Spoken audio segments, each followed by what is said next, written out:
Not only is it clean energy, but what you don't use can be sold back into the national grid.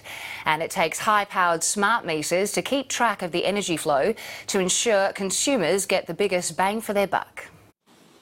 Letitia Jukes is learning how big data works in the real world at her home in central Queensland. Her household of 6 are trialling a new device designed to make sure up to 95% of their solar power is used in their home and not sent to the grid. It has further reduced our power bill by about $180 a quarter.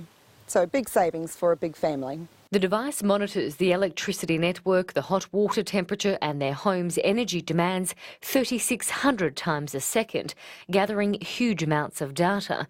It then diverts excess solar power to the hot water system, which is one of the most power-hungry appliances for households and is usually powered by the electricity grid at night. Any surplus energy is then fed back to the grid. The idea is to keep the hot water cylinder topped up to max through the day, so then in a normal household situation at night there'll be enough hot water to see you through.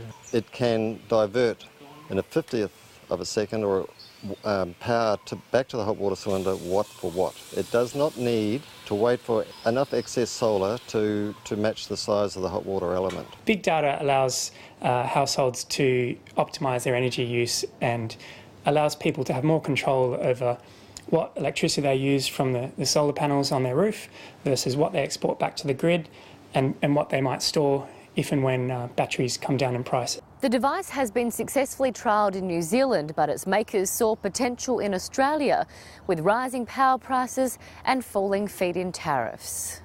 On July 1, power prices rose in WA and Queensland, but not as much as the ACT, New South Wales and South Australia.